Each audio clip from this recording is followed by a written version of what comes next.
En lep pozdrav gledalcem. No, vprašanje, ali je treba razmišljati o menjavi vlade, se mi zdi v tem trenutku nepotrebno, deplasirano, zgrešeno. Tu gre za neke vrste na eni strani politično nestrpnost. Smo v situaciji, ko imamo nekaj razlogov za to nestrpnost. Po drugi strani pa seveda gre za vse tisto, kar sleherna opozicija počne. Namreč poskuša otežiti delo vladi, da bi dokazala, kako bi bila ona uspešnejša, pametnejša, boljša. V resnici ne gre za to. Če smo hoteli novo vlado, nove ljudi, potem bi morali računati, da bomo dobili ljudi, ki nimajo ne vem koliko političnega izkustva. In pomanjkanje političnih izkušenj se je pokazalo pri tej vladi na začetku, ko so verjeli, da lahko vse to pa to naredijo in naštevali eno reformo za drugo. Če bi uspeli v prvem mandatu 2-3 take reforme speljati, bi bilo to veliko, ne pa ko so jih našteli 7-8. Vendar tega ne smemo zdaj vzeti kot razlog, niso naredili, ne bojo naredili, dajmo jih menjati. Menjave nikamor ne pripeljejo. Slovenija je z menjavami v zadnjih 2 desetletjih pravzaprav postala politično zelo labilna na nek način. Nima neke stabilnosti, kakršne bi projekti ali te reforme, o katerih govorimo, nedvomno zahtevali. To se ne da narediti v nekaj mesecih, pa tudi v enem letu ali 2 ne. Zlasti zato, ker ena največjih pomanjkljivosti ali pa 2 največji pomanjkljivosti sedanjega političnega trenutka sta na eni strani pomanjkanje dobrih informacijskih sistemov, ki bi dajali verodostojne podatke. Taki sistemi zahtevajo disciplino, zahtevajo odgovornost, zahtevajo nadzor, vsega tega nimamo. Na drugi strani imamo pa družbo, ki je prestreljena s korupcijo. In korupcija je dodaten razlog, da poskušajo vsi tisti, ki bi morali pravzaprav hraniti informacijski sistem, te informacije ponarejati, prikrivati, obračati in tako dalje. V taki situaciji seveda bi vsaka reforma najprej zahtevala, da se usmerimo k tema 2 ciljema. To se pravi narediti verodostojni informacijski sistem, kaj se nam dogaja v zdravstvu, kaj se nam dogaja na tem, na drugem, na tretjem področju, recimo v gradbeništvu, v energetiki. Tu ni jasnih podatkov. In seveda morala bi vsaka vlada se spopasti z korupcijo. Slovenija zadnji 2 desetletji pada po tej lestvici, oziroma, če gledamo drugače, povzpela se je v prvo 10-terico najbolj skorumpiranih držav sodobnega sveta, kar je seveda grozljivo. Tu so na eni strani težke materialne posledice, ker so ogromne izgube vlaganih sredstev, na drugi strani so pa še težje pravzaprav kadrovske posledice. Vse stvari tako kot so, poglejte zdaj v zdravstvu, kjerkoli greste gledati neko zadevo, boste odzad odkrili, da je neka skupina ljudi, ki je dejansko umešana v vsaj nekoristno, če že ne tudi nepošteno in kriminalno dogajanje. Mi nimamo za to podatkov dejansko o finančnih tokovih na teh področjih. Ne v zdravstvu, ne v energetiki, ne v gradbeništvu, pa tudi v nekaterih drugih področjih, ne. Vključno s državno upravo, sodstvom in tako dalje. Mislite, da ima vlada sploh proste roke, glede na to, da smo toliko zadolženi? No, jaz zadolženosti pravzaprav ne smatram za glavni problem. Vprašanje, koliko ima vlada manevrskega prostora in moči, da nekaj ureja, ne zavisi toliko od stopne zadolženosti, čeprav je ta v zadnjih letih porasla, v primerjavi z drugimi državami še ni katastrofalna. Mi smo na stopni zadolženosti neke Nemčije, če tako pogledamo, pa seveda veliko manj kot neka Italija ali Grčija in tako dalje. Vprašanje prostih rok vlade je bolj vprašanje tega, koliko nam Evropska unija pušča prostih rok na nekaterih področjih. Vse monetarno politiko, tudi zunanjo politiko, tudi gospodarsko politiko, tudi zdravstveno politiko je v preteklem desetletju v čedalje večji meri prevzemala Evropska unija. Dokler so stvari funkcionirale, se to ni čutilo kot problem in to se je dalo nekako reševati.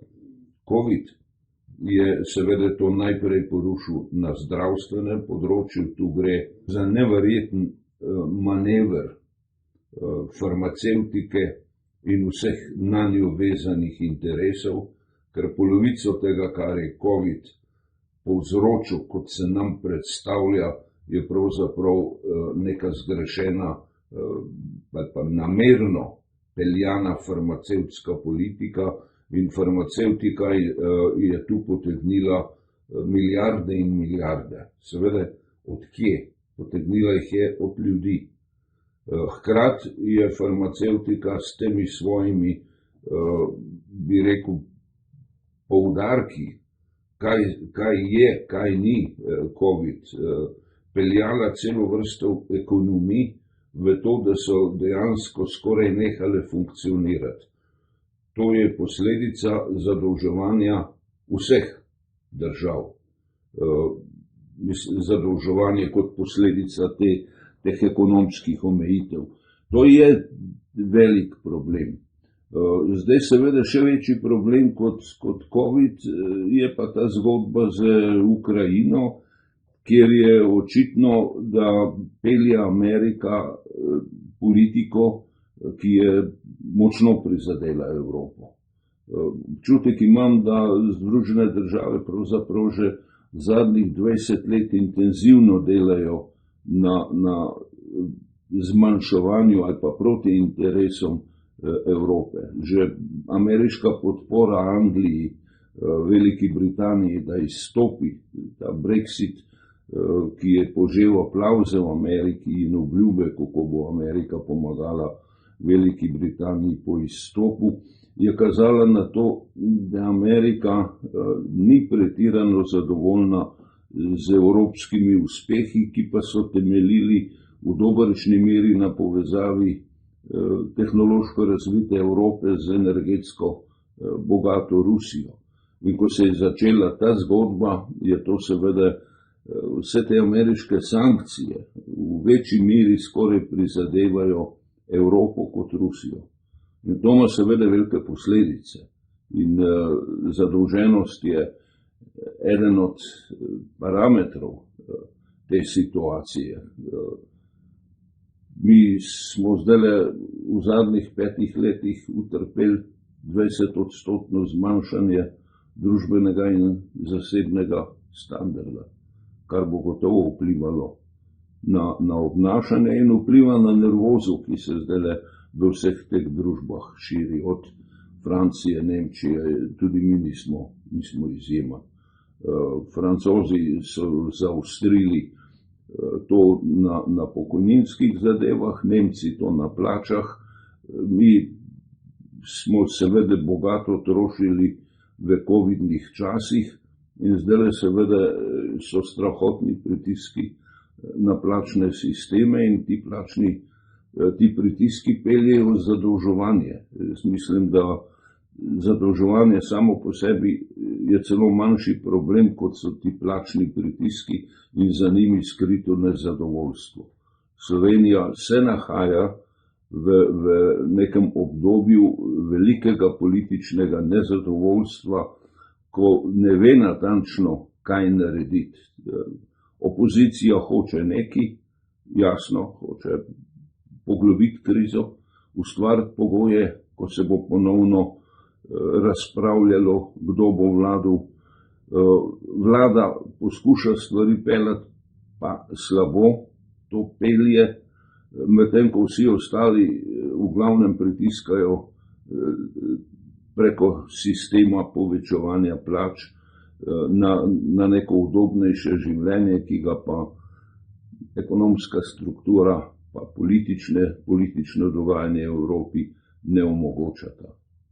To so po moje glavni problemi, zato pravim, da je razmišljanje o menjavi vlade ta hip ne pelje nikamor.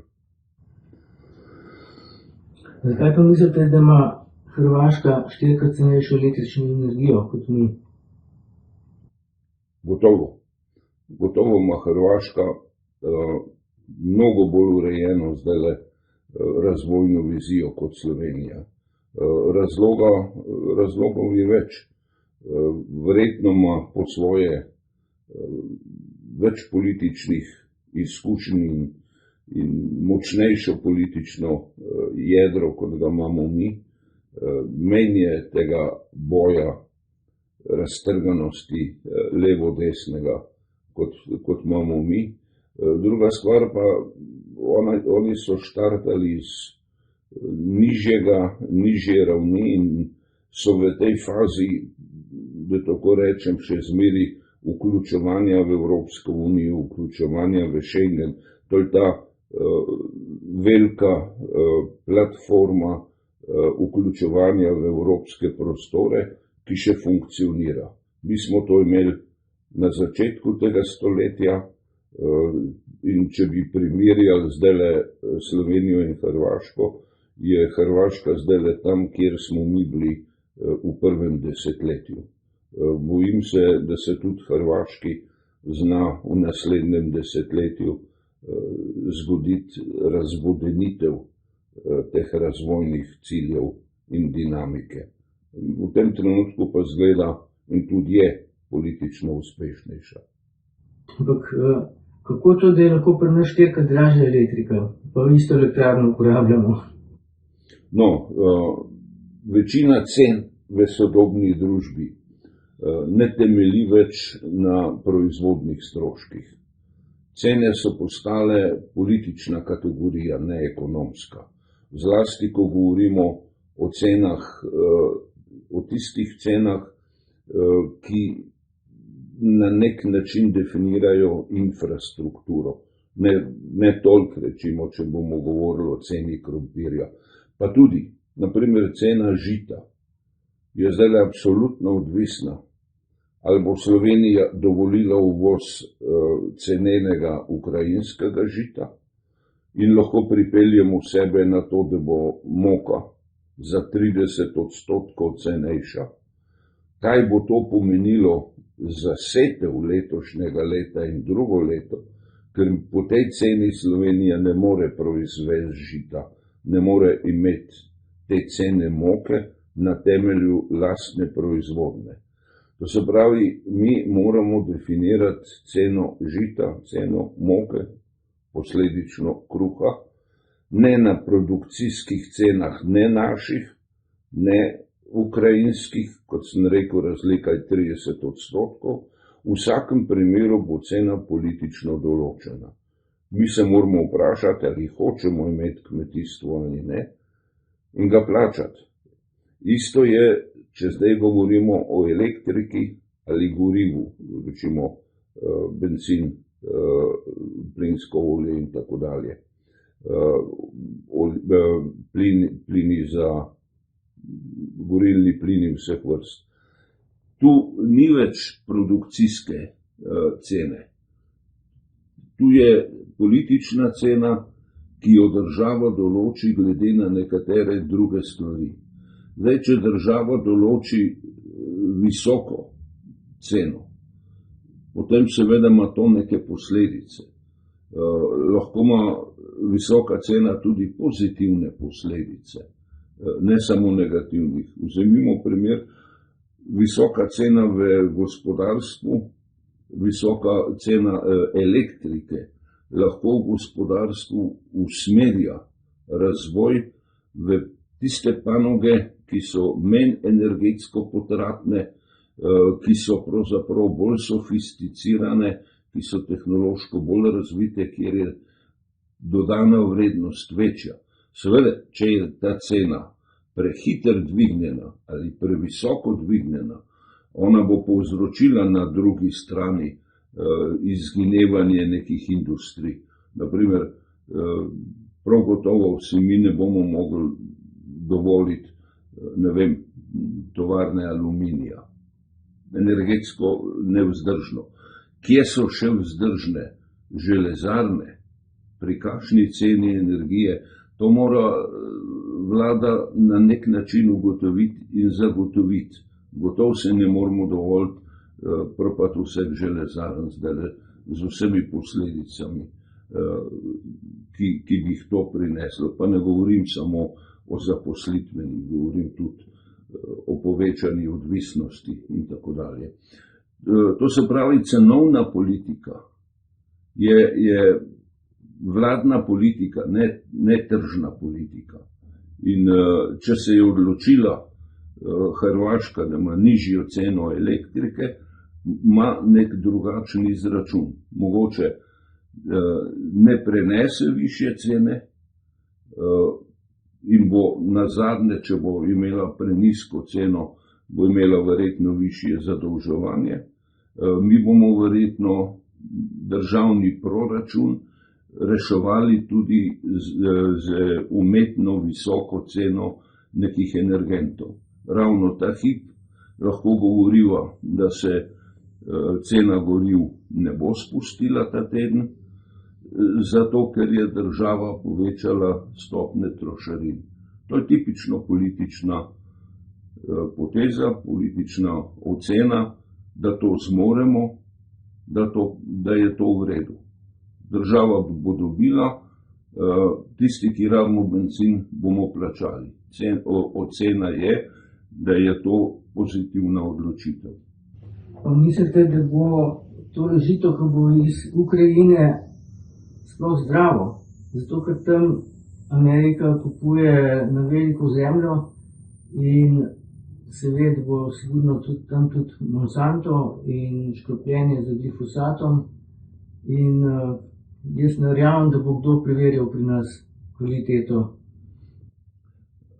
No, to je problem, jaz sem že pisal o njemu, mogoče niti ne gre toliko za kupovanje, ampak za najemanje. Ta trenutek je po podatkih, ki so v Nemčiji objavljeni, tam okrog 70% ukrajinske zemlje že pod najemnimi pogodbami. To je gotovo problem. Prvič, mi vemo, da so evropski ukrepi na področju zaščite, to se pravi gnojil, škropiv in tako dalje, mnogo bolj rigorozni kot ameriški. In seveda, če bo Amerika urejevala proizvodnjo v Ukrajini, potem bo to šlo po ameriških predpisih, ne po evropskih. Ukrajina ni v Evropski uniji. To ne velja samo za žito, to velja za celo vrsto, recimo tudi, ne vem, kumare, soja, koruza in tako dalje in tako dalje. Vse tisto, v čemer je Ukrajina velika izvoznica. Tu seveda bi nekateri so rekli, ja, potem je treba pa Ukrajino sprejeti v Evropsko unijo, da bo zanjo veljali evropski predpisi. Jaz se bojim, da te rešitve ni, ker bojo v tem primeru gotovo Združene države pritisnjene na Evropsko unijo, da naredi za Ukrajino izjemo, da si bo lahko pomogla po tej vojni. Zaprav ne verjamem, da te rešitve.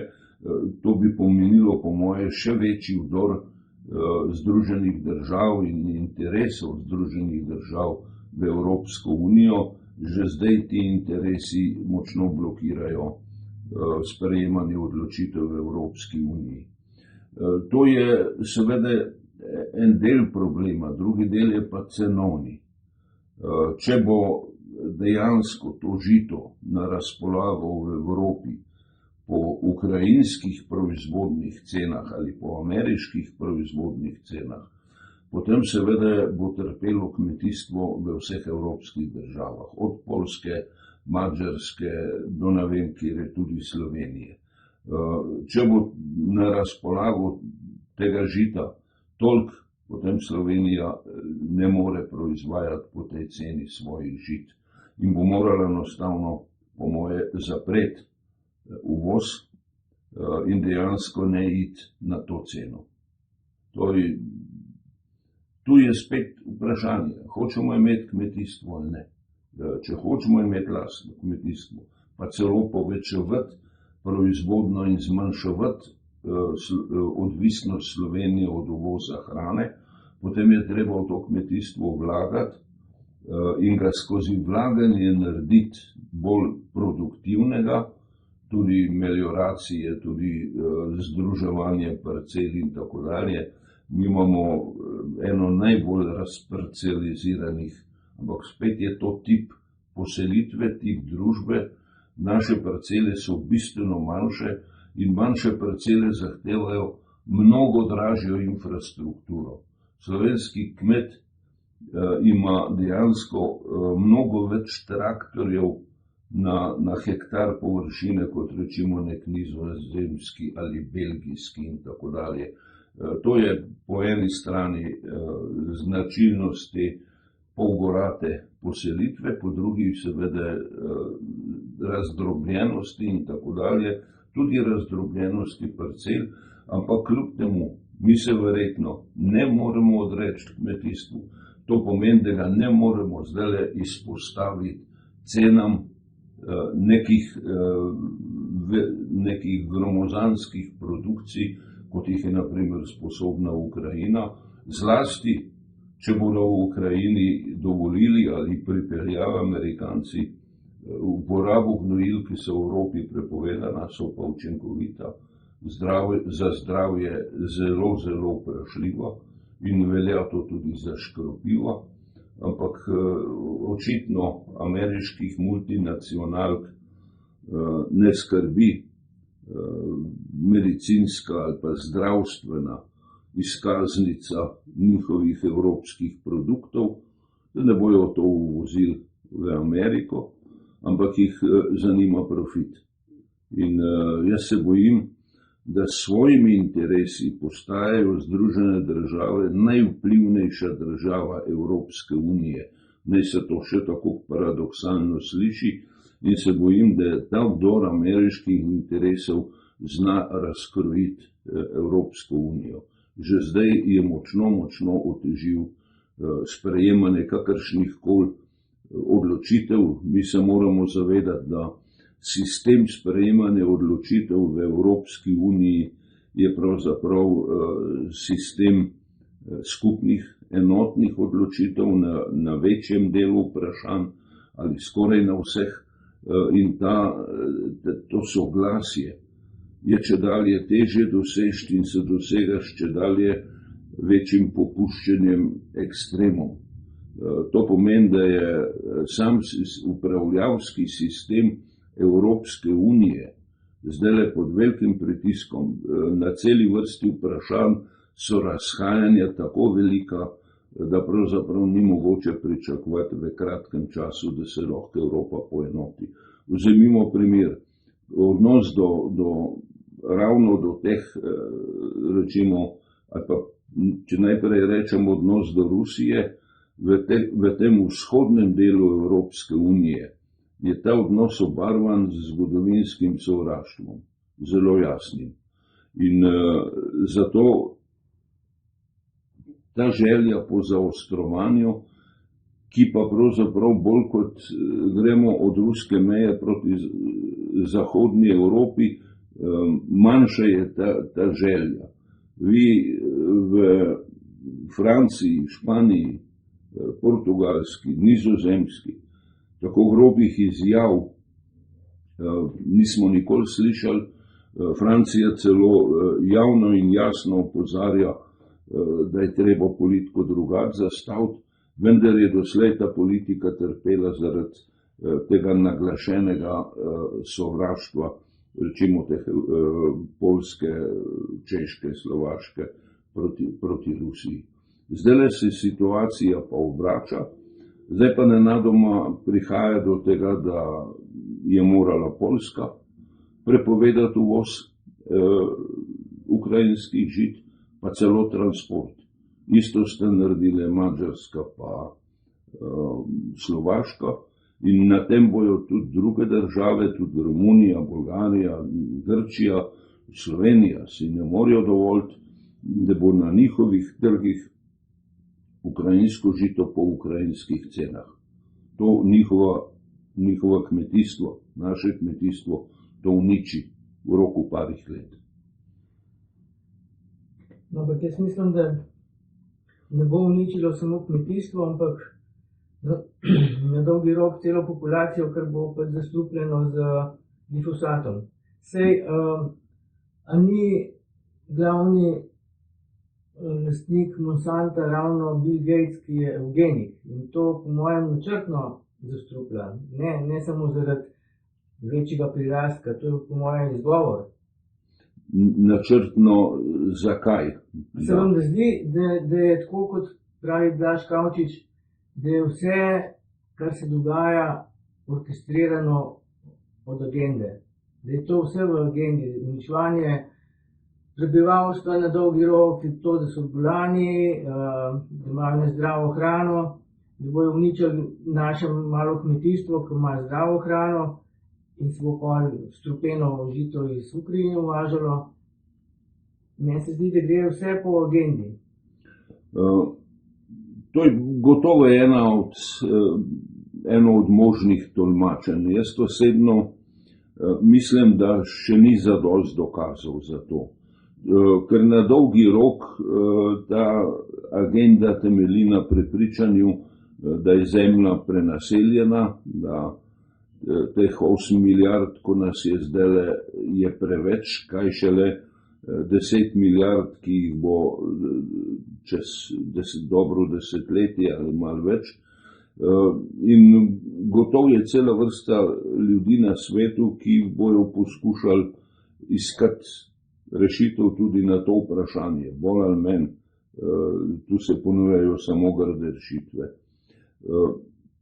Na drugi strani pa mislim, da sedanjo politiko vodijo multinacionalke. Te multinacionalke jih pa ne gledajo toliko na desetletja naprej, pa ne toliko na vprašanje, kakšno bi bilo optimalno število ljudi na zemlji. Gledajo predvsem na dobiček. In dobiček seveda pomeni, da ti moraš imeti ljudi, ki ustvarjajo, da jim lahko pobiraš. Problem teh multinacionalk je, da one potrebujejo, to je neke vrste Poncijeva shema, če gledamo multinacionalke. Vzemiva primer, ne vem, televizorja ali pa avtomobile ali karkoli. Ti deloma proizvodno obnavljaš z novimi tipi avtomobilov, televizorjev in tako dalje, deloma pa za celo vrsto artiklov ni tako hitrega razvoja, čeprav imajo življenjsko dobo tempirano in to na čedalje na krajšo frekvenco. Zato rabijo pravzaprav novo področje, ki ga vključijo na eni strani v surovinsko bazo, na drugi strani v potrošnjo. Rabijo novih 10 milijonov, novih 100 milijonov kupcev v tržnem sistemu. In zato te vojne, med drugim, pustimo zdaj imperialistično vprašanje, one rabijo. One so zdaj z vključitvijo Ukrajine v kapitalističen sistem so kaj dobili. Dobili so 4 do 5 milijonov kvalificiranih delavcev po ceni, ki je bistveno nižja od evropske ameriške. Dobili so zdaj na razpolago trg, ki je ta hip mehen, vendar se ga bo z velikimi vlaganji v obnovo Ukrajine, bo ta trg imel svojo kupno moč, zlasti na nekaterih področjih, najprej verjetno, ko bo šlo za gradnjo, to se pravi, tu bo šlo za 1000 milijardna vlaganja. S tem se dejansko ta del začne, potem bo šlo tudi seveda za običajno potrošnjo, ki bo začela, ko bo konc vojne naraščati. In jaz mislim, da tu ni toliko vprašanje zdaj zastrupitve kot načrtne. Gre preprosto za vprašanje, da je strupena hrana, ki jo ti ščitiš z napačnimi gnojili in škropivi, ima večjo produkcijo in je cenejša. In to je glavni motiv, po mojem mnenju, za multinacionalke, ne namerno, bi rekel, doziranje strupa kupcem. Ker če bi oni uničili kupce s to hrano, nimajo kje pleniti dobičkov. Oni rabijo ceneno delovno silo, rabijo nas, da delamo. In zdaj seveda drugo je vprašanje, če bi se dalo dozirati tako, da ti, dokler si delovno produktiven, potem te pa na hitrico zmanjka, ker človek postane strošek tam nekje po 65. letu. In zdaj teza, da s to hrano omogočamo življenje samo do 65. leta, potem pa ne, ta teza pa nima podlage v podatkih, do katerih prihajamo. Življenjska doba zdaj hitro narašča, v Sloveniji je število 65 plus prebivalcev, se pravi s starostjo nad 65 let, strahovito hitro se povečuje. In zdaj nenadoma, ne vem, 70, 80 leta sploh niso tako, bi rekel, redek primer med slovenskim prebivalstvom, da bi lahko govorili, da zastrupljena hrana že vpliva na nas. Ko smo mi bili mladi, smo imeli pred sabo, jaz se spomnim, 72. leto kot zgornjo mejo doživetja. Zdaj, če pogledate, ima ta generacija, ki je zdaj stara naprimer 15-20 let, ima mejo doživetja postavljeno na 85, kar pomeni, da lahko govorimo, da tisti, ki jih ni nesreča pobrala, zato so podatki, tu jih je treba čistiti, ki jih niso posebne bolezni, promet, to, ono, drugo, tretje, se je njihova življenjska doba v zadnjih 30 letih povečala skoraj za 15 let. Če bi bila ta zgodba, da nas namenoma strupijo s tem resnična, bi se to na teh podatkih že moralo poznati. To je malo bolj kompliciran pogled na zadevo, vendar res mislim, da ga potrjujejo podatki. No, ampak zdaj pa itak propagirajo evtanazijo, ne, po 65. letu, ko so upokojeni. Ja, a ne, po 65, no. Seveda, to je eno od, ampak je marginalno vprašanje. Jaz mislim, da če vzamemo Slovenijo, ne, pa rečemo, da se nam je v COVID letih stopnja smrtnosti povečala za 2500 do 3000 primerov. Evtanazija, tudi če bo, ne vem, kako razvit ta sistem, po moje pride v poštev za 30 do 50 ljudi na leto, res z hudimi boleznimi, hudimi bolečinami, ko človek zgubi pravzaprav voljo do tega. Ta sama po sebi podatkovno, statistično je nepomembna. Pomembna je z človeškega vidika. Ne? Z vidika, da pač neki ljudi pride v tako situacijo, ki jo je treba razumeti in na nek način sprejeti. No, pa kaj pa mislite recimo o LGBT-ju? Po mojem je tudi to v agendi. Ja, to zna biti, to pa je nek proces, ki ga jaz ne razumem najbolje. No, če ga razumete iz stališča agende, je razumljiv, ne? Tudi to se mi ne zdi. Zdaj, ker če bi bilo stališče agende, da se v bistvu zmanjšuje porast prebivalstva, potem vsi ti procesi tega gibanja v bistvu delujejo v isti smeri. Ne zdaj reči, ja, pa bojo tudi, kaj sve, moški pari imeli pravico posvojiti otroka. Ja, ampak gre že otroka, ki je že nekje, da tako rečemo, že tu. Tako da v celoti to gibanje zmanjšuje reprodukcijsko dinamiko človeštva. Ja, to je namen, ne? Depopulacija. Ja, zdaj hkrati pa povzroča zanimive zadeve. Zmešnjavo. Ja, Delitev. Zdaj sem bral tam eno zgodbo. Sprememba spola, ne? Pravica seveda je na obeh straneh. In zdaj, kdaj imaš ti pravico potem uveljavljati prednosti ali slabosti drugega spola?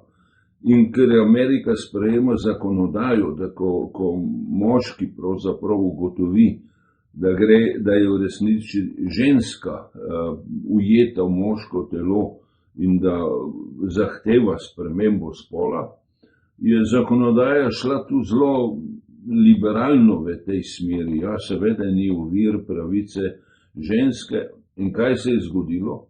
Nenadoma cela vrsta ameriških zapornikov moškega spola začenja izjavljati, da so v resnici ženske ujete v moškem telesu in zahtevajo premestitev v ženske zapore.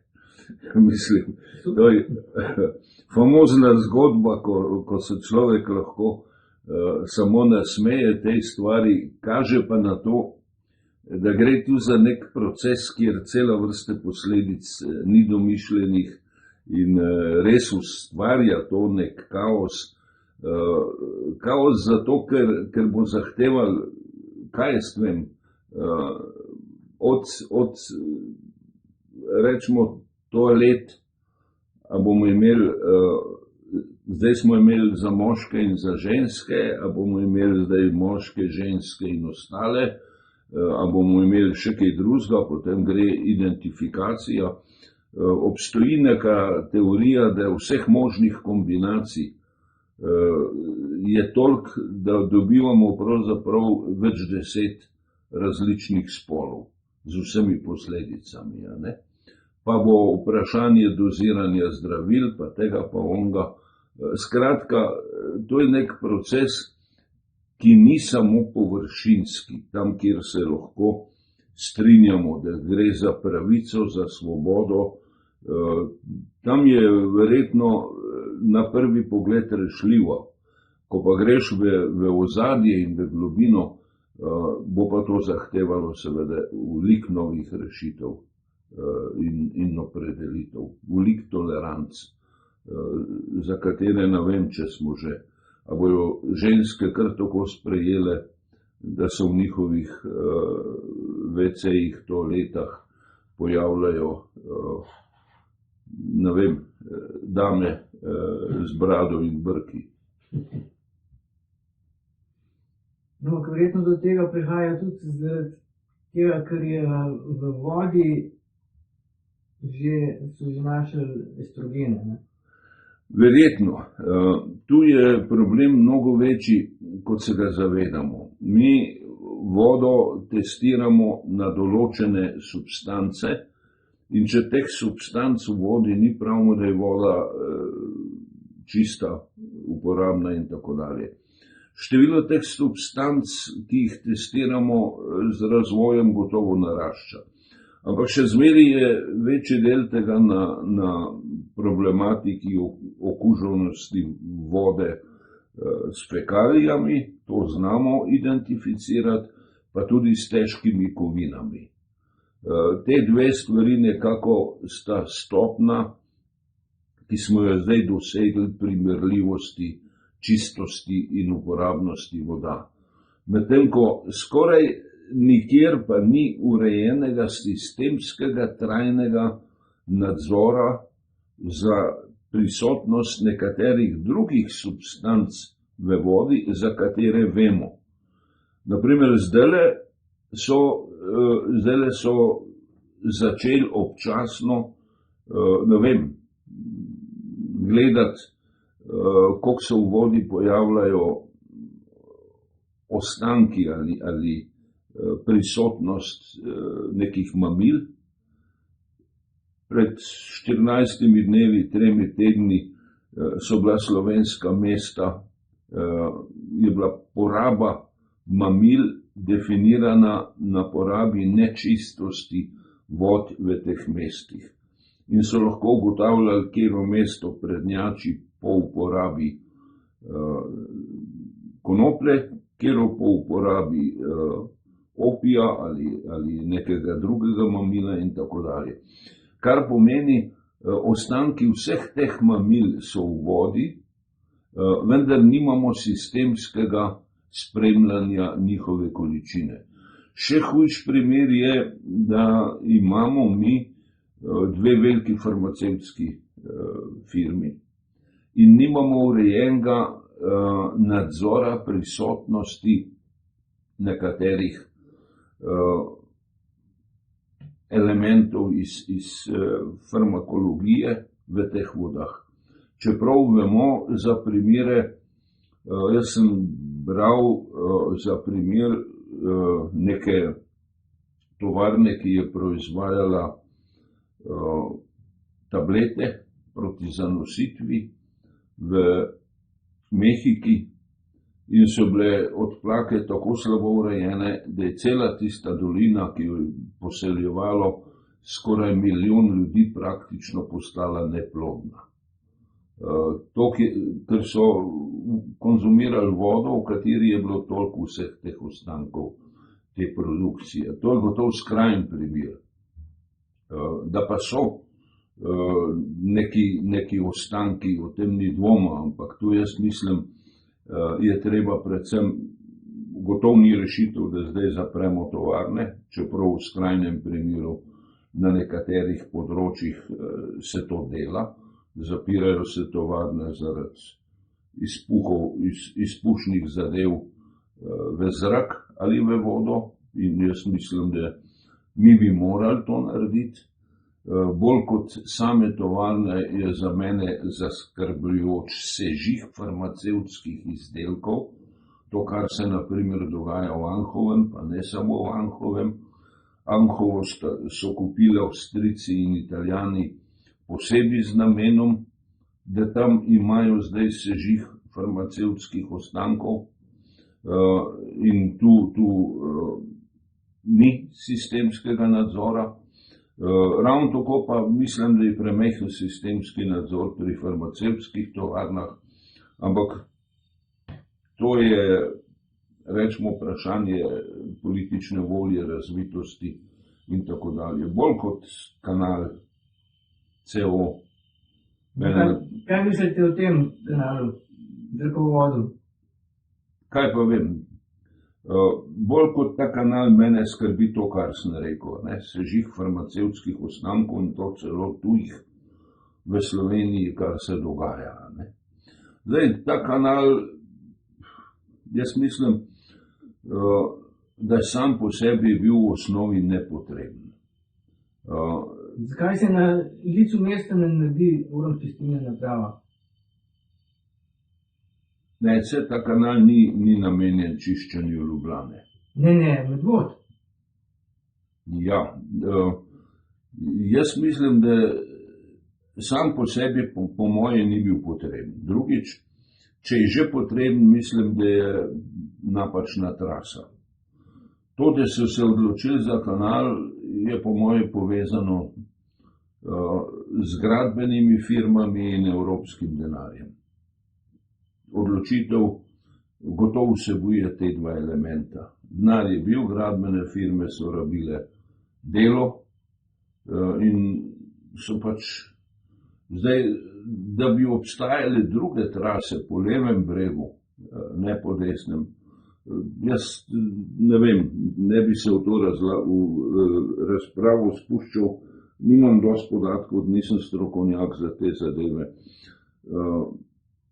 Je pa verjetno težko, da zaostriš vso zadevo takrat, ko je stvar pred koncem, ne? Pa reče, ustaviti je treba, vse to delo vržeš preč in tako dalje. Ne vem, tudi tehnološko občutek imam, da ni slabo delan, da je mogoče tu skrb preveč in da bi to skrb morali prenesti na druga področja. Vem pa ne in se ne spuščam v te zadeve, ne v polemiko, nobene javne izjave nisem dal, nimam jasnega stališča.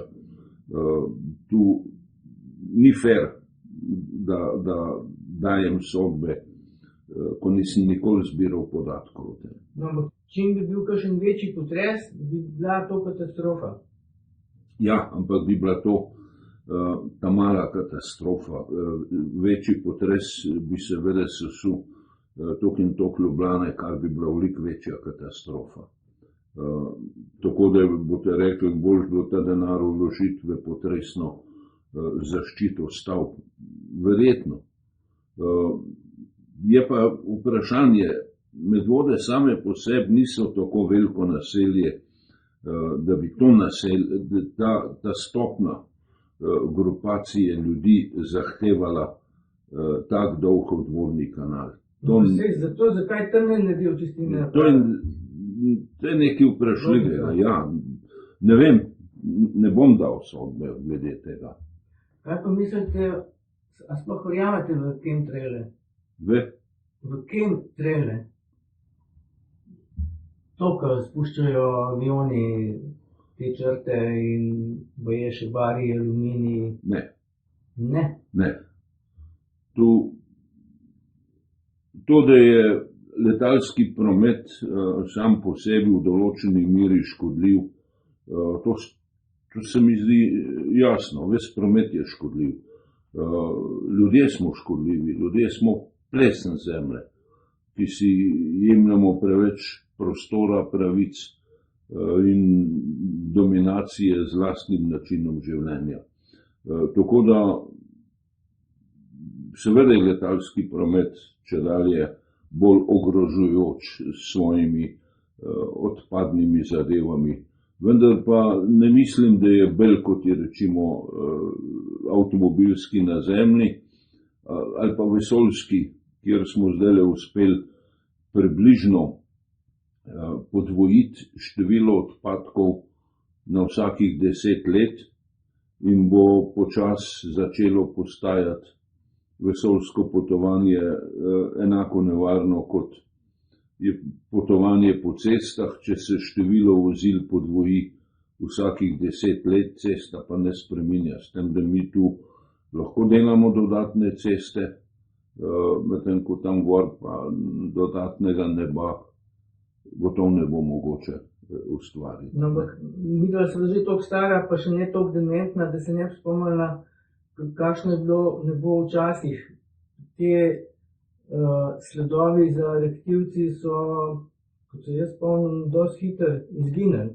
Zdaj so pa kar kuprene čez cel nebo. Ja, odvisno od temperature, vlažnosti in tako dalje. Tu da gre za posebno kemično onesnaženje ali celo namirno, v to jaz ne verjamem. O tem pričajo piloti. Vem sam. To so taka pričevanja. Recimo, lahko se začneva pogovarjati o neznanih letečih predmetih, ne, to pa ne. O čemer pričajo ljudje in piloti. Ta pričanja in pričevanja. Poslušam pričevanja, ki jih pri nas televizija ima. In vam povem, da nekatera od teh pričevanj so tako nesmiselna in lažniva, da se človek vpraša, mu ni nerodno, je evidentno, da človek laže in govori o svojem, ali ga je spomin zapustil, ali rabi, ne vem, zdravila proti demenci, a so ga inštruirali, da govori take nesmisle. Ne? Zato, veste, ta pričevanja imajo lahko 100 vzrokov, lahko so plačani, lahko želijo samo v javnost priti, lahko imajo svoja osebna prepričanja. Moje prepričanje tu seže, da gotovo pomeni letalski promet onesnaževanje. Vendar ne sprejemam teze, da je to namirno in da je to tako zelo velik problem. Jaz mislim, da je mnogo večji problem je onesnaževanje nižjih plasti ozračja, kjer pa ni avion glavni faktor onesnaževanja. Ne? Tu imamo izvore CO2, kjer je avion,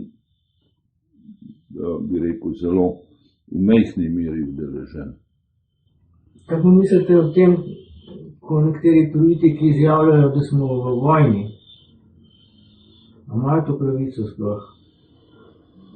Kdo jim je dal ta pooblastila, da kar rečejo, da smo v vojni? Ja, besede, ne, imajo včasih zelo jasno določen pomen, včasih so pa meje pomena za posamezno besedo zelo labilne. Ne? In eno od takih besed, kjer lahko zelo široko pojmujemo, ne, je tudi beseda vojna. Mi uporabimo lahko besedo, da smo bili v vojni proti, ne vem, COVID-u. Lahko uporabimo besedo, da smo zdaj, ne vem, v vojni proti Rusiji. Ne? Beseda vojna se uporablja zelo neprecizno, ne? Ampak to je z večino besed, ki jih imamo. Včasih rečemo, imamo poetično pravico, da besedi damo robni ali celo nov pomen in uporabimo. Včasih je pa enostavno pol sem nekdo pravi, ja, to pa ni to. Ne? Samo jaz mislim, da tu ne bi bilo treba. Se veste, pa sem mislil, ne? Ja, mi je jasno. Ne? Ja. So pa ljudje, ki radi neke besede uporabljajo. Ne? In imamo človeka, seveda, ki rad uporablja vojno. Ne? Kaj mislite, da je edina pametna rešitev za to vojno? Težko je reči, če sploh so pametne rešitve. Ampak jaz mislim, da pametna rešitev bi imela naslednje drobne korake. Ne? Prvi korak, dogovor o prekinitvi streljanja, vsakršnega. Ne? Zdaj seveda, tu je nezaupanje, ena stran bo rekla, ja, druga stran to predlaga zato, da bo premeščala vojaške sile in pripravila novo ofenzivo. No, ampak zato je treba v to zaupanje iti. Prekinitev potem seveda pomeni premirje, ki bi bil naslednji korak. Premirju bi seveda morali slediti pogajanja. Tu je zdaj kritična točka. Kritična točka zato, ker vsaka pogajanja, kakorkoli jih obračamo, se začnejo z pozicije moči. In če eden postav pogoje, ni pogajan, to, kar je Ukrajina naredila, ko je sprejela idiotski zakon, ki ga je Zelenski sprejel zoper samega sebe, prepoved pogajanj, dokler ne zmagajo. Ne? Mislim, to je skrajni nesmisel v tej zadevi. To se pravi, morali bojo začeti pogajanja, deloma upoštevajoč stanje. Stanje pa pomeni, da je na eni strani bo treba tem Rusom, ki živijo v Ukrajini, in to ni tako majhna manjšina, bo treba zagotoviti njihove človečanske, ekonomske in politične pravice. Ta bo težka, ne? Ta bo težka. Zdaj lahko jih zagotoviš na različne načine. Eden od načinov je, da ta področja ostanejo v Ukrajini, vendar imajo določeno stopno avtonomije in seveda ta poskus je bil narejen, ti sporazumi so bili v Minsku podpisani, so vključevali avtonomijo jezika, kulture, ekonomsko, deloma politično, pa je zelo jasno, da so bili z zapadne strani podpisani s figo v žepu. Zato je pravzaprav prišlo do vojne, ker se ti sporazumi niso spoštovali. Zato je vprašanje, če je Rusija pripravljena obnoviti in še enkrat podpisati te iste sporazume, ki so bili dobra podlaga za koeksistenco. Če ne bo Rusija rekla ne, imeli ste priliko, mi nismo zahtevali izdvojitev ozemelj, nismo zahtevali separacije ali ne vem kaj, pa ste to preprečili, zdaj mu pa rekli, ta ozemlja ne pripadajo Ukrajini, so avtonomna in čez 10 let, 15 let bojo na referendumu ti ljudje odločili, ali so sestavni del Ukrajine ali so sestavni del Rusije. Tega seveda je Ukrajina, ki jo šunta tu ves čas podpihuje Zapad, ne bo hotela sprejeti. Vsi kričijo, da seveda velja na svetu ozemeljska celovitost. Mislim, kakšna ozemeljska celovitost, če jo pa neprestano kršimo. V bistvu je Kosovo nastalo na kršenju ozemeljske celovitosti Srbije, ampak nastalo je na drugem načelu, načelu nekega naroda in njegove pravice po formiranju lastne države ali po vključitvi v drugo državo. In tu smo, te dve načeli sta enako močni, kar pomeni, da govorenje o ozemeljski celovitosti nima nobene moralne in zgodovinske opore. Ima samo politično moč, ki jo daje moč držav, ki to zahtevajo. Jaz mislim, da tu načelo celovitosti ne bo vzdržalo. Tem področjem je treba dati toliko avtonomije, da se situacija umiri. Poglejte, jaz sem zadnjič, ko smo se pogovarjali, dal en primer. Naprimer, da je Avstrija nenadoma ukine slovenski jezik na Koroškem, ukine ga v šolah, ukine ga v upravnih postopkih, da začne vse tiste stvari, kar je Ukrajina počela z Rusi v tem vzhodnem delu. A bi mi napadli Avstrijo? Ne bi. Zakaj ne? Zato, ker nas je 2 milijona. A bi napadli Avstrijo ali pa zaogrozili z napadom, če bi nas bilo 200 milijonov? Seveda.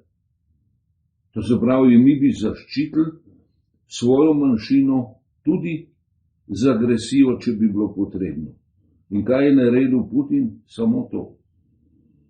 On je svojo manjšino pred ukrajinskim nasiljem, pred tem, da niso želeli spoštovati sporazumov iz Minska, je rekel, v redu, kaj mi ostane. In do te vojne bi prišlo, tudi če Putin ne bi v bistvu izpeljal te rečemo, vojaške interventne akcije. Prišlo bi zaradi Krima, prišlo bi iz drugih razlogov, ker multinacionalke, ki stojijo za to vojno in iz nje vlečejo milijarde, tisoče milijard. To so multinacionalke z področja farmacevtike, smo že prej govorila, prehrane, energetike vseh vrst, kmetijstva. Ta vojna nima nič upravka, da tako rečem, pa njihovi interesi s samim Putinom. Njihovi interesi so zavzeti kapitalsko in si prilastiti in podrediti Ukrajino. In jaz to vojno razumem kot vojno multinacionalk proti ukrajinski samostojnosti. Končala se bo s kapitalsko podreditvijo Ukrajine logiki multinacionalk. Zdaj, ali bo to zajelo tudi tisti mejni del, ki so ga Rusi zavzeli ali ne, je stvar, kako se bo naprej dejansko peljala zadeva. Ampak mir je možen samo na tem, da se ruski manjšini v Ukrajini zagotovi stopnja avtonomije, ki ne povzroča stalnega konflikta. To je jasno. Hvala. Pa če ostaneva še pri farmacevtski industriji in multinacionalkah. Kaj spremljate, kaj pripravlja WHO, Svetovna zdravstvena organizacija? Težko je reči, da bi vedel, kaj pripravljajo. Zdi se mi samo, da je že nekaj časa jasno, da so interesi multinacionalk prevladali v WHO-ju. In da WHO nima, po mojem mnenju, jaz ne vidim več kot neodvisno strokovno inštitucijo, ki ne bi skrbela za rečva, zdravje sveta, ne, ali za probleme, ki se pojavljajo v tej zvezi po svetu. Mislim, da jo v preveliki meri financirajo in so si jo podredili farmacevti. Kaj pripravljajo, pa ne vem. Pripravljajo to, da bodo ob naslednji pandemiji, ki bo sigurno prišla, ker bo spet umetno ustvarjena, ne, da bo Svetovna zdravstvena organizacija prevzela oblast nad vsemi državami po svetu, v tem smislu, da bojo oni ukazovali, kakšne zdravstvene ukrepe, kakšne lockdowne bomo imeli, vse. Ampak ne samo v primeru pandemije, ampak tudi recimo, če bojo kakšne naravne katastrofe, podnebne spremembe in tako naprej. In to bo lahko samo en človek vladal v celem svetu. Se pravi, direktor WHO-ja. Mislim, da ne. Mislim, da so tu interesi predvsem kapitalski in bolj razpršeni. In niso zmeri, tudi bi rekel, enoviti, so velikokrat interesi enega proti drugemu, a ne, usmerjeni. Tako da je pa gotovo, da se WHO trudi, da bi pridobila, kot oni pravijo, uskladila delovanje, kadar gre za medicinske ali pa zdravstvene probleme, ki zadevajo velike površine, da ne rečem cel svet. Zdaj, če in ob tej stopni povezanosti sveta, ob tej stopni, da je pravzaprav globalizacija nastopila predvsem v premikanju prebivalstva, transportu, prometu, je verjetno potrebno na nek način uskladiti tudi določene ukrepe. Kaj ti pomaga, da ti rešuješ eno nalezljivo bolezen v svoji državi, če hkrati v to državo prihaja in od njej odhaja milijone ljudi letno, ki pa živijo v državah, ki tega ne rešujejo. To se pravi, globalizacija problemov zahteva globalizacijo rešitev. In da bo tu šlo za to, da ko nek pojav zahteva proglasitev pandemije, da bo to zahtevalo tudi definiranje, kaj ta pandemija pomeni zdaj po ukrepih. To se meni zdi razumljivo. Tisto, česar se jaz bojim, je, da seveda obstoji možnost da nekih nategov na globalni ravni. Naprimer, to, kar se je pri COVID-u zgodilo z temi farmacevtskimi rešitvami. Če dalje bolj se pojavlja vprašanje, ali so vsa ta zdravila in cepiva zares bila učinkovita in potrebna, ali gre samo za vesoljski nateg prebivalstva, ki so si ga farmacevtske firme dovolile in od njih postavljeni ali kupljeni politiki izvedli. To je za mene vprašanje. In WHO je tu igrala neko vlogo, ki je nekaj časa bila zadrževalna, potem je ona vzela si pravico, da ona odobrava zdravila, pri čemer seveda ni bilo strokovnjaka, ki bi lahko z 100% verjetnostjo ali gotovostjo rekel, to zdravilo je učinkovito, to ni. Vse je šlo prehitro, vse je bilo na premalo podatkih, vse je bilo tudi na deloma lažnih podatkih izvedeno, sklepano in peljano v ukrepe. In jaz se tu WHO-ja na nek način mu ne zaupam zaradi farmacevtskega vpliva, da bi pa WHO sam postal svetovna vlada, da bi sam poskušal ukrepe, te šanse nima. Tu nacionalni politiki si te pravice ne bojo mogli vzeti. Druga stvar je, ne bojo dopustili. Druga stvar je, da se pa vprašamo, ali je farmacevtika plus druge multinacionalke v neki državi dost močna, da ona definira, kdo bo postal šef vlade. To pa je vprašanje. Vprašanje zdaj za 4 milijone volivcev, da tako rečem, ali 4000 milijard dolarjev v Združenih državah, kdo bo postal novi predsednik, kdo bo odločil. Deloma bo odločil denar. Denar bo dale multinacionalke. Eden in drugi je na čelu določene skupine multinacionalk, ki ga podpira. Enega ali drugega bojo inštalirale multinacionalke. Vete, to je zdaj vprašanje za mene. Isto vprašanje se mi pojavlja v Evropi, na čelu Evropske unije. Prej smo govorili, da je prejšnjega šefa Evropske unije so postavili bančni lobiji. Vemo, odkje je prišel in kam je šel. Kdo je postavil sedanjo predsednico? To je zdaj vprašanje. A so jo postavili isti lobiji, ki so definirali ameriškega predsednika? Ali so jo postavili evropski interesi?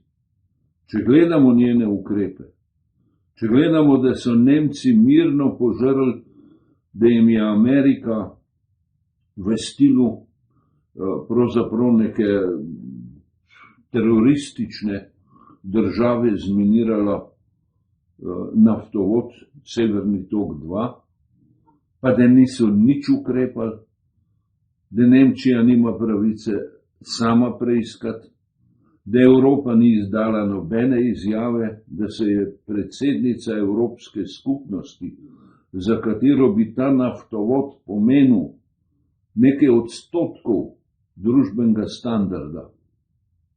To je tako ogromna stvar, da niti komentarja ni bilo to vredno. Jasno kaže na neko usklajenost teh interesov.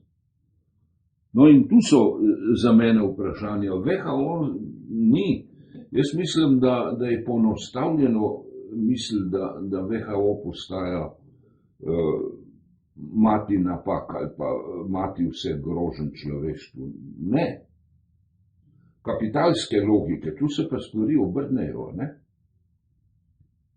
No, verjetno niste dosti informirani o tem,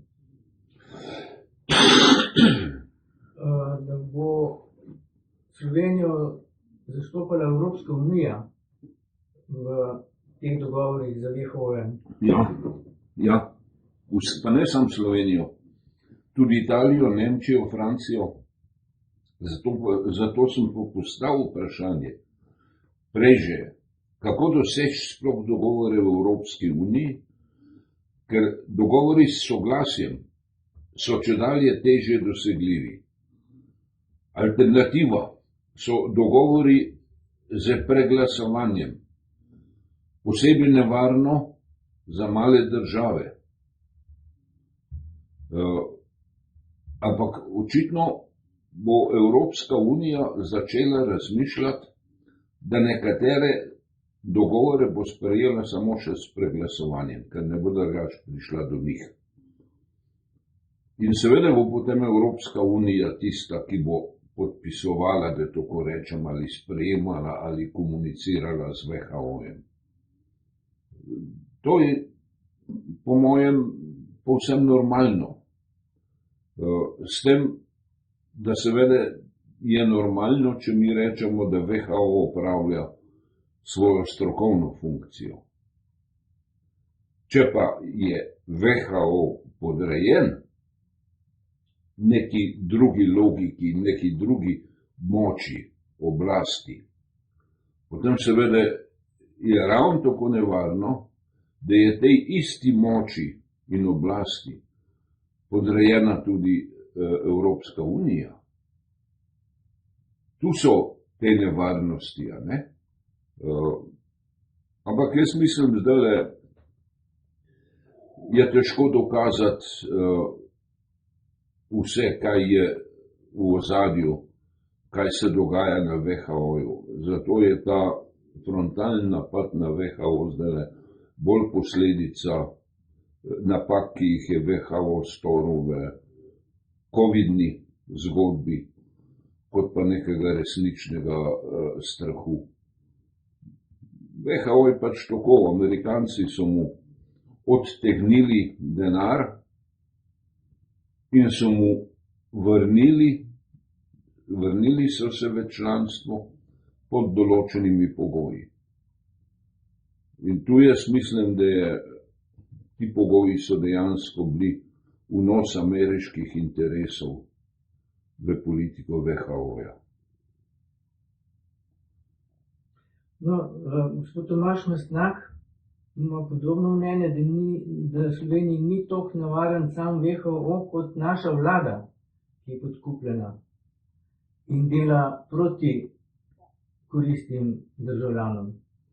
Ne, jaz mislim, da ne. Tu gre za zelo težak položaj vsake nacionalne vlade. Ne samo slovenske, isto težavo imajo Italijani, imajo Francozi in tako dalje. Zdaj Francozi Macronu tudi pravijo, da dela proti interesu Francije in za uničenje in da ne spoštuje naroda in tako dalje. Vlada se je znašla na nek način v nekem, bi rekel, v out-out poziciji. Na eni strani so ti zunanji pritiski, ki jasno zahtevajo od vlade, da se je opredelila ali za ameriško verzijo resnice ali proti njej. Tu Evropi ni bilo dopuščeno in nobena evropska država ni bila izvzeta, kar zadeva Ukrajino. S tem pa seveda vse tisto, o čemer smo govorili, tudi vprašanje cenovnih politik, zadolževanja in tako dalje, je bila vsaka evropska država pred alternativo. Ali sprejmeš to ameriško verzijo dogajanja, ali boš pa sankcioniran. In posamezno državo se sankcionira na različne načine, praviloma pa zelo grobo.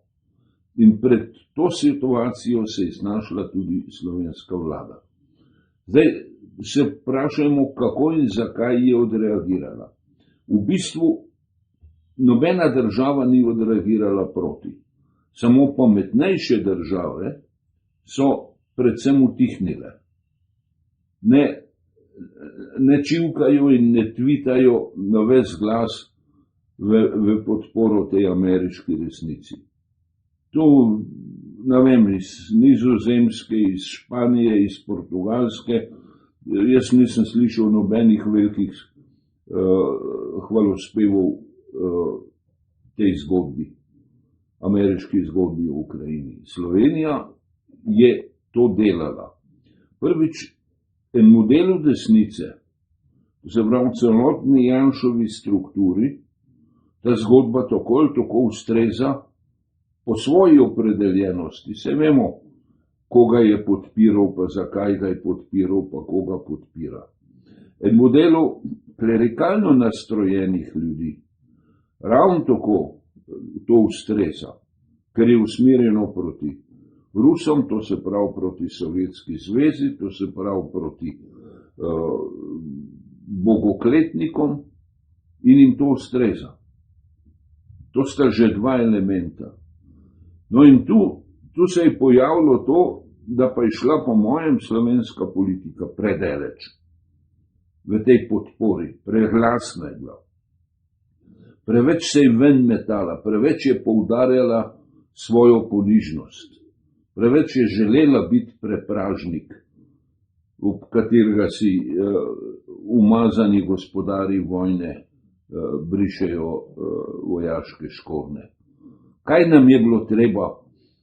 Na ves glas tiste piksne, stare tanke pošiljati tja, kjer so pravzaprav bile železne krste mladih Ukrajincev. Vse veš, da je, ko tak tank prispe na fronto, je življenjska doba tankistov 4 do 6 ur. Tako da, tu smo šli predaleč. To je moje mnenje. Predaleč smo šli zato, ker imamo vsaj dva dela slovenske družbe, ki jim ta ameriška verzija nažalost ustreza.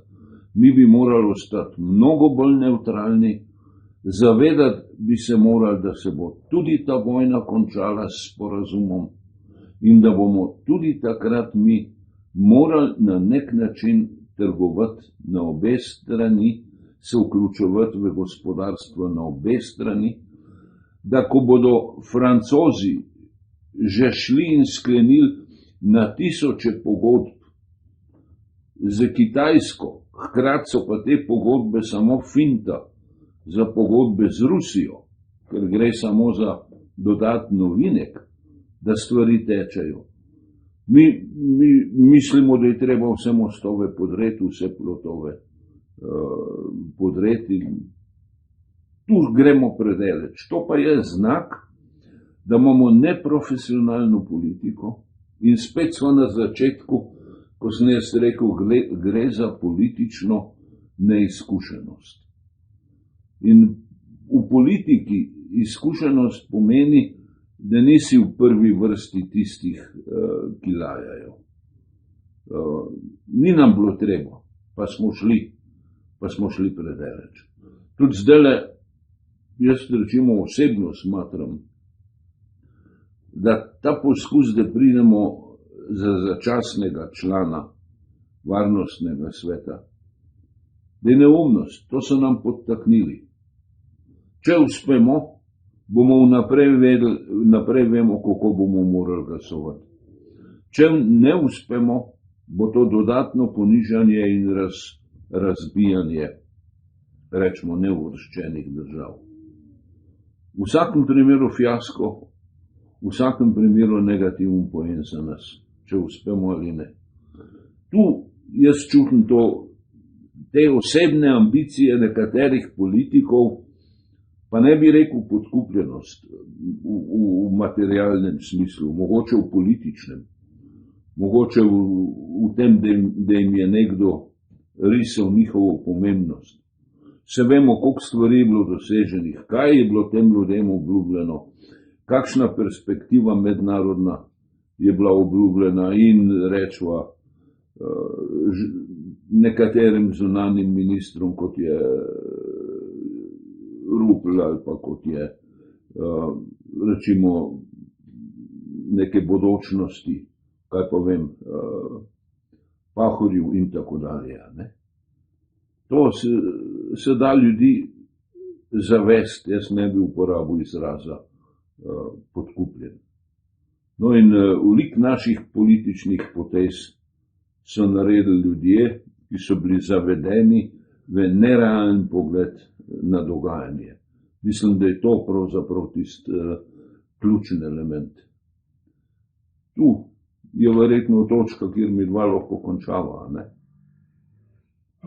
Dajva za konc reči še kaj o vaši temi glede sinteze. Kaj se kaj tam dogaja, kako sodelujete kaj ste vse predlagali naši vladi, našim tem, ki niso prišli v vlado, zakaj so tako razdrobljeni, kaj se da tle narediti, lahko kaj razkrinkava, kakšne petokolonaše. No, kar zadeva sintezo, mi smo v zadnjem času zelo veliko energije, mogoče celo preveč, dali v spremembo volilnega sistema. Zakaj? Ker mislimo, da so te napake, do katerih prihaja v slovenski politiki, deloma posledice volilnega sistema. Slovenci smo ena redkih držav v razviti Evropi, kjer ti ne veš, komu bo šel glas, ki si ga dal na volitvah. Jaz dam glas za tebe, komu bo v resnici ta glas pomagal priti v parlament, ne ti ne jaz ne veva. Tak je sistem realno gledano. Mi bi radi sistem spremenili tako, da seveda dobi volivec direktno možnost odločanja. Temu strokovnjaki rečejo personalizacija. Jaz volim tebe, moj glas gre tebi in bo pomagal tebi in samo tebi v tem smislu. Če ti ne boš izvoljen, tega glasu ne bo mogel požreti nekdo drug, da ti ne bi bil izvoljen. No, to je ta problem volilnega sistema. Mi smo s tem seznanili stranke, pa se je izkazali, da se one tega bojijo, da se vodilni ljudje večine strank bojijo volivcev, da jim ne zaupajo in da bi radi imeli sistem, kjer oni odločajo, kdo bo izvoljen. In to, kar zdaj predlagajo, da se ukinejo volilni okraji in se voli na ravni volilnih enot, pomeni še slabšo situacijo, kot jo imamo. To pomeni, da bo neka stranka prišla na raven volilne enote, se pravi na vsa volišča te volilne enote, z spiskom najmanj 11 kandidatov, toliko je pač volilnih okrajev v tej volilni enoti, ki zdaj izginejo, in na tem spisku ti ne boš imel možnosti ali pa pravice ali dolžnosti, da rečeš, tega volim, tega pa ne. Ampak bo nazadnje stranka odločila, praviloma tistega, ki je na prvem mestu na spisku. Edina rešitev tu je, da se vpelje absolutni in obvezni prednostni glas. To se pravi, da vsak volivec mora na tej volilni enoti, na tej kandidacijski listi izbrati človeka, ki mu da glas. In tega se stranke bojijo. Nočejo sprejeti, da je prednostni glas obvezen in absoluten.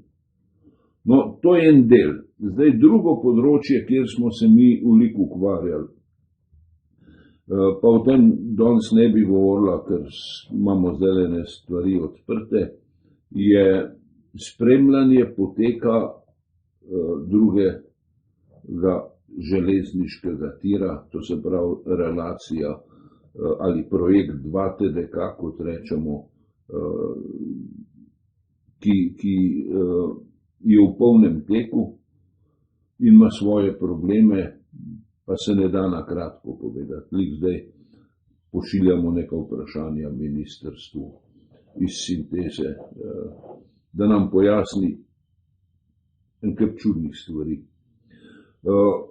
Zdaj, ko smo pripravljali to stvar o volilnem sistemu, smo seveda govorili z šefi vseh političnih strank, ta velikih pred volitvami, kar pomeni tudi strank, ki niso potem uspele. Govorili smo predvsem o volilnem sistemu z njimi in seveda tudi o nekaterih drugih vprašanjih. Zdaj, da so te velike stranke, od Gibanja Svobode do, rečva, do stranke demokratov, se pravi SD in tako dalje, spremenili stališča in zdaj bolj ali manj bojkotirajo sprememb volilnega sistema, to nam je jasno. Vprašanje je bilo, zakaj stranke, ki niso uspele, se niso povezale na nekaterih točkah in ena od teh točk bi bila tudi nov volilni sistem. Ker je jasno, da v sedanjem volilnem sistemu one ne morejo uspeti.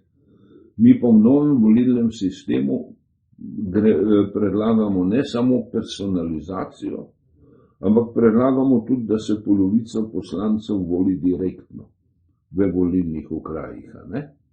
In to bi seveda njim dalo absolutno možnost, da začnejo uspevati v posameznih volilnih okrajih. Izkazalo se je dvoje. Prvič, da so nekatere od teh strank pravzaprav sploh niso politične stranke, ampak so franšize obstoječih političnih strank. Tako kot je... Kaj bolj konkretno poveste? Ja, tako kot je, naprimer, Janša verjel, da bo krščanska demokracija zgolj franšiza njegove stranke, in ta konflikt traja že 30 let, tako kot je poskušal, zdaj poskuša dve taki franšizi ustanoviti. Ena so seveda upokojenci, kjer je v bistvu pomagal pri razbitju stranke upokojencev. Druga, ki jo poskuša nekako inštalirati za naslednje volitve, je pa Logarjeva stranka. To bi bili na videz samostojni stranki, vendar de facto franšizi SDS-a. Enako smo mi čutili, da so med temi strankami, ki so se deklarirale kot leve, da je pri njih čutiti zelo močan vpliv nekaterih od obstoječih strank, SD-ja naprimer, pa prej je šlo tudi za, rečimo, še druge v tej sredini. Ampak glavni problem niti ni bil pri teh strankah toliko navezava na njih, čeprav bi v primeru volilnega uspeha se povezale z njimi v vladni koaliciji. Osnovni problem, zakaj se te stranke ne morejo povezati, je v tem, da so pravzaprav vodstva teh strank neke vrste sužnji petelinskega obnašanja.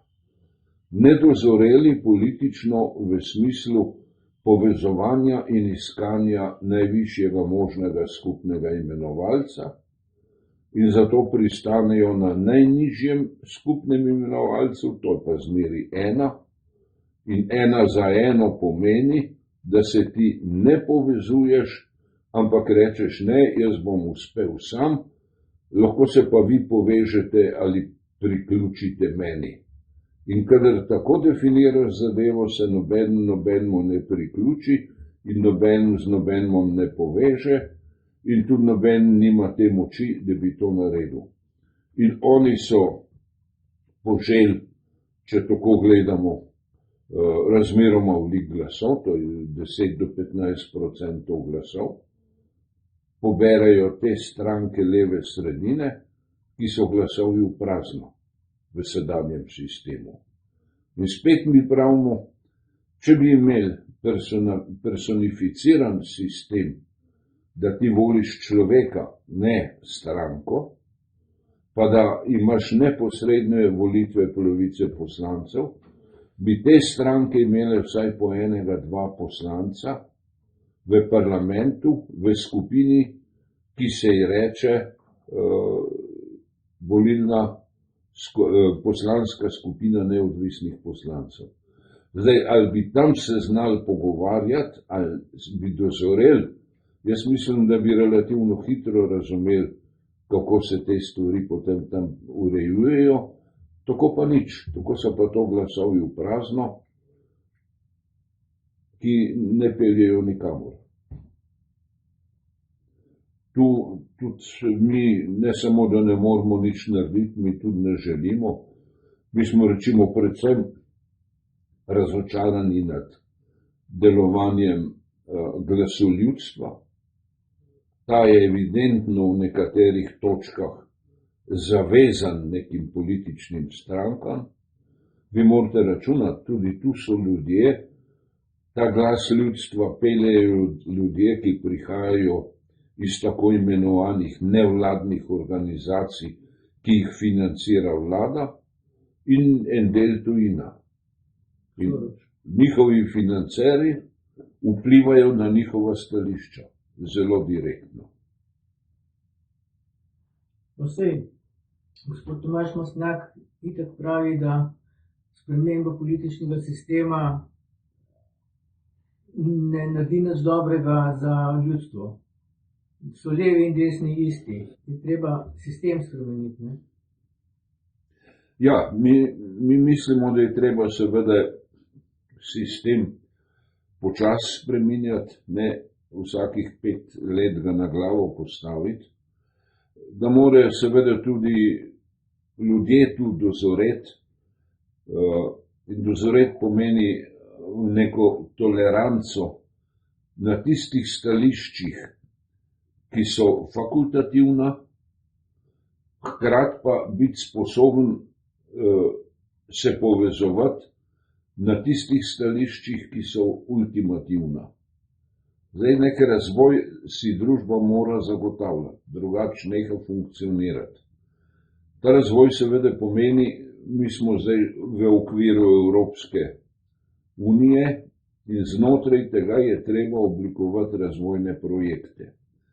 Če Slovenija ni sposobna črpati denarja, ki nam je na razpolago v Evropski uniji, in zdaj je evidentno, da mi tega denarja ne črpamo, nam ta denar propade, pa naj gre za reševanje poplav v Kopru ali naj gre za modernizacijo kliničnega centra. Nam denar propade, ker nismo sposobni teh projektov narediti. No in tu smo spet lahko pri CO-ju in tako dalje, ne? Ampak pustiva to. Na teh projektih je treba zbrati ljudi, ki so sposobni projekte peljati brez dejansko velikih korupcij, ki pol zmeri sesujejo projekt.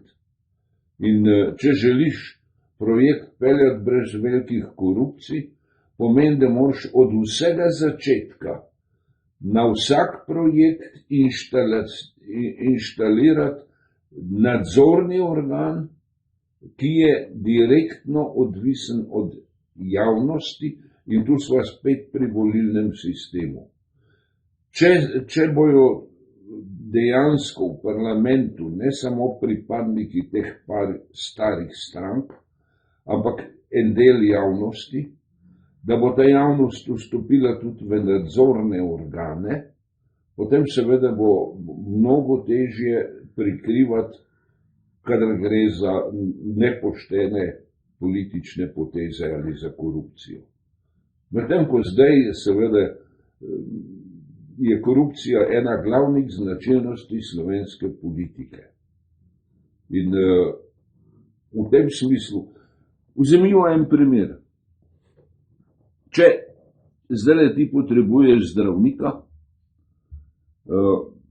rečemo, imaš nek čudni zrastek na kosti na nogi, potrebuješ ortopeda. V kakšnem času lahko priješ ti zdaj do ortopeda? zaradi izrastka, zaradi katerega ne moreš čevljev obuti, če dalje težje hodiš, in tako dalje, in tako dalje. V kakšnem času? Umreš.